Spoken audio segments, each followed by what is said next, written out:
السلام علیکم ورحمۃ اللہ وبرکاتہ۔ اللہ تعالیٰ کی ذات سے امید ہے کہ آپ خیریت سے ہوں گے۔ آج ہم جادو کی کاٹ کرنے کے حوالے سے ایک بہت ہی پیارا عمل سیکھتے ہیں، اور اس عمل کو وہ بندہ بھی کر سکتا ہے کہ جس کے اوپر جادو ہو گیا، یا اگر کسی کو یہ دیکھنا ہے کہ مجھ پر کوئی جادو کے معاملات تو نہیں، کسی نے مجھ پر جادو تو نہیں کروایا، تو اگر ان کی معلومات حاصل کرنی ہے اور اس جادو کی پھر کاٹ کرنی ہے، تو اس کے لیے ایک بہت ہی پیارا یہ عمل ہے۔ اس کو ضرور ایک بار آزما کے دیکھیے گا، اللہ نے چاہا تو انشاءاللہ بہت زیادہ فائدہ ہوگا۔ اور اس عمل کی ہر اس شخص کو اجازت ہوگی جو ہمارے اس چینل کو سبسکرائب بھی کر دے اور بیل آئیکن کو پریس بھی کرے، اور کوشش کیا کرے کہ ہر آنے والی ویڈیو کو وہ ضرور دیکھے۔ آئیے بڑھتے ہیں اپنے اس آج کے عمل کی طرف۔ آپ کو ایک دھاگا لینا ہے، اور دھاگا ریشمی دھاگا نہ ہو، یعنی وہ دھاگا جس سے کپڑے وغیرہ سیتے ہیں وہ دھاگا نہ ہو۔ آپ کو ایک سادہ دھاگا لینا ہے جس سے چیزیں وغیرہ باندھ کر لوگ دیتے ہیں، تو وہ سادہ دھاگا بازار سے آپ کو مل جائے گا۔ تو آسمانی کلر کا آپ دھاگا لے لیں، اور اس دھاگے کو جس پر معلوم کرنا ہے کہ اس پہ جادو وغیرہ ہے یا نہیں ہے، تو اس کی پیشانی سے لے کر پاؤں کے ناخن تک اس کو پہلے سیدھا کھڑا کر لیں شخص کو، اور پھر اس کی پیشانی سے لے کر دھاگے کا سرا یہاں رکھیں پیشانی کے اوپر جہاں بال اگتے ہیں، اور یہاں سے بالکل سیدھا اس کے پاؤں تک کے ناخن تک ایک پورا دھاگا ناپ لیں، پھر اس کو توڑ لیں،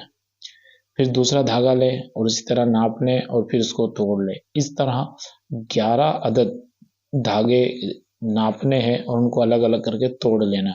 پھر ان 11 دھاگوں کو ایک ساتھ جما کر ان کے سروں کو پکڑ لیں، اور ان کو ایک ساتھ جما کر ایک پوری طرح ڈوری کی طرح آپ اس کو بنا لیجئے۔ بنانے کے بعد پھر دھاگے کو اس انداز سے پہلے ایک بار ایسے ملائیں، پھر دوبارہ نیچے سے پکڑ کر پھر اس کو ایسے ملائیں،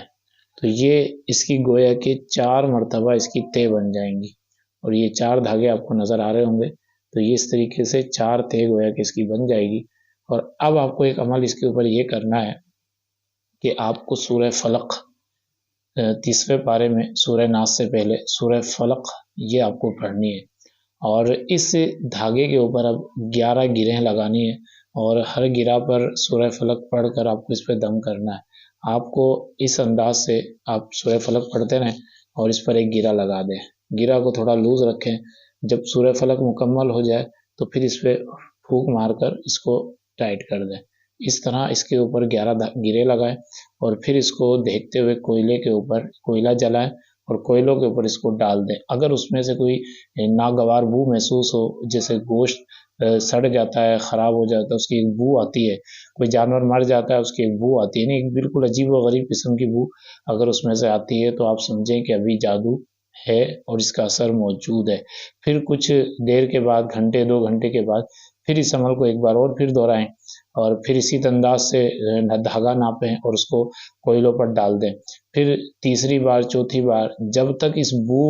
کا زائل نہ ہو تب تک آپ اس عمل کو کرتے رہیں۔ انشاءاللہ اگر جادو وغیرہ کے معاملات ہوں گے تو اللہ نے چاہا تو انشاءاللہ عز و جل اس کے ختم ہو جائیں گے، اور اگر کوئی نارمل ہے اور وہ یہ دیکھنا چاہتا ہے کہ مجھ پہ جادو ہے یا نہیں، تو وہ بھی اس عمل کو کر سکتا ہے۔ اور یہاں یہ یاد رکھیے گا کہ یہاں ناگوار بو آنا اس میں شرط ہے، اگر جادو ہوا تو یہ بو آئے گی، اور اگر بو نہیں آتی اور نارملی ایک دھاگا جلنے کی بو آتی ہے تو سمجھو اب جادو نہیں ہے، یا جادو تھا تو اب ختم ہو گیا۔ اور یہ ایک ناگوار بو جو ہے، یہ ایک عجیب و غریب قسم کی بو ہوگی جو خود ہی محسوس ہو جائے گی۔ تو اس بو کا جو ہے تھوڑا سا فرق رکھنا ہے، اور جو سورہ فلق پڑھتا ہے تو اس کے مخارج درست ہونا یہ ضروری ہے، اگر غلط انداز میں پڑھے گا تو اس سے فائدہ نہیں ہوگا۔ تو اس کو عمل کرنے سے پہلے کسی اچھے قاری کو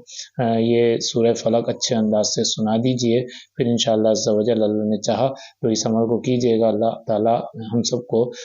اس پر عمل کی بھی توفیق عطا فرمائے، اور اللہ تعالی ہمیں ہر قسم کے برے جادو جنات سے محفوظ فرمائے۔ ویڈیو اچھی لگے تو اسے لائک اور شیئر بھی ضرور کیجئے گا۔